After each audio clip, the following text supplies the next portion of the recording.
The Olympics are back. And with that, Team USA has another chance to show what we've got and why we're the best nation in the world. So today I'm going to be breaking down all of the USA athletes that are going to be competing in track and field at the Olympics this year. Which ones are the main contenders for medals or just standout American performances? Because obviously there are times where being a good American will not place you well high, but we definitely have some contenders this year, so let's get right into it.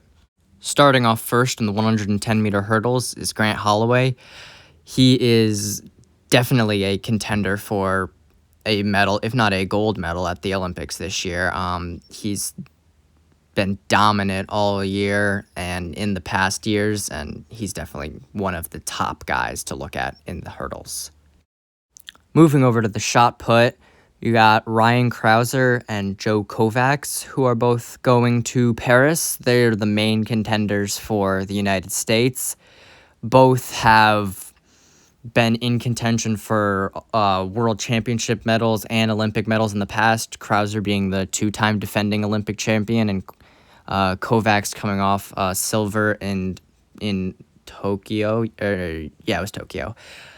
Both of them are favorites again this year. Krauser going for his third straight gold, and Kovacs right on his heels as always. So those are the two Americans in the shot put. Now for the marathon. The two main guys for the U.S. is Clayton Young and Connor Mance, who both were actually training partners at BYU and continue to be training partners after college.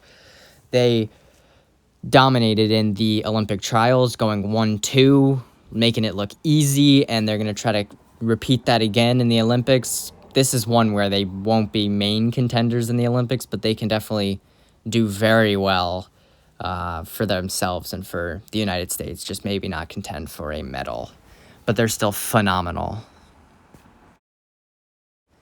On the 10K side of things, you got Grant Fisher, Nico Young, and Willie Kincaid going for the United States.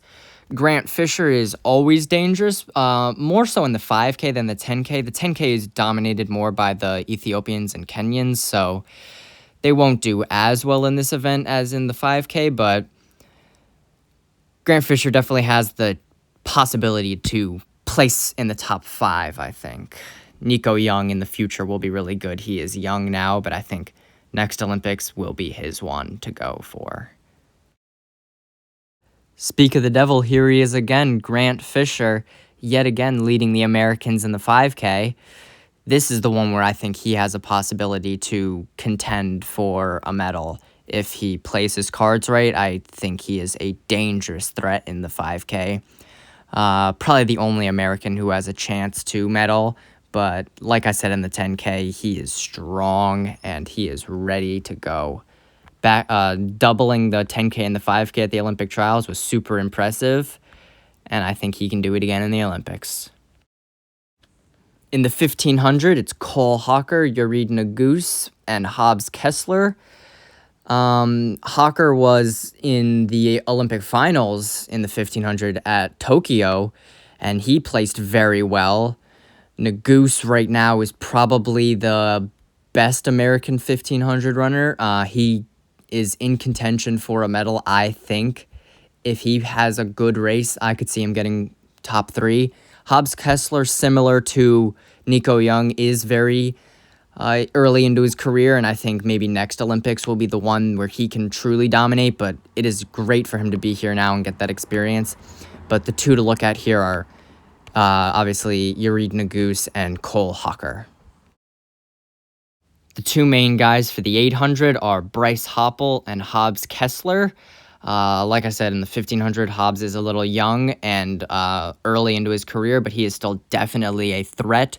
But the one to watch will be Bryce Hoppel. I mean, he dominated in the trials, making it look easy, and I think he is definitely one of the top dogs going into the Olympics this year, and definitely the best American right now.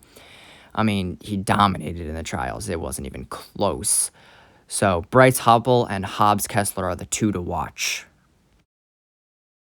In the 400, it's Quincy Hall and Michael Norman leading the way for the United States. Both of them put in dominant performances in the trials and have a history of performing very well in big competitions. Norman in Tokyo was able to come away with a medal, and Hall this year is looking incredibly strong.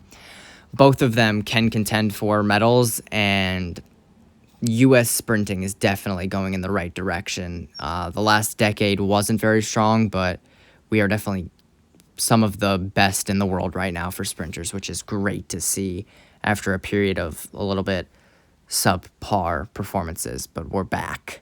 Lyles, he is the favorite for the gold right now, but Benerick and Knighton are also super strong. Like, those three are, they honestly could be all three medals. Lyles is easily the favorite for the gold, and the other two are super strong. United States sprinting, like I said in the past, we are really strong. We probably have the best group of sprinters going to the Olympics this year out of any country. Another three that can all contend for medals at the Olympics. This also factors into the 4x100 team.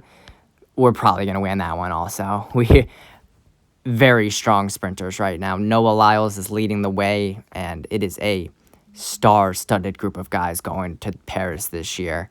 I'm super excited for that.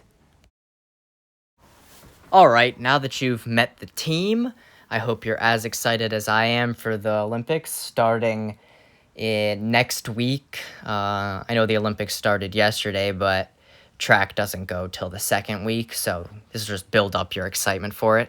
I only really went into the things on the guys' side because that's what I'm more up to date on. I know like Allison Felix is obviously a threat for the women's 400 hurdles, but I didn't really go into that here. But hope you guys enjoyed this video. I'm super excited for the Olympics, and I'm going to be covering everything that goes on in track and field next week. So I hope you enjoyed this video, and I'll see you in the next one. Peace!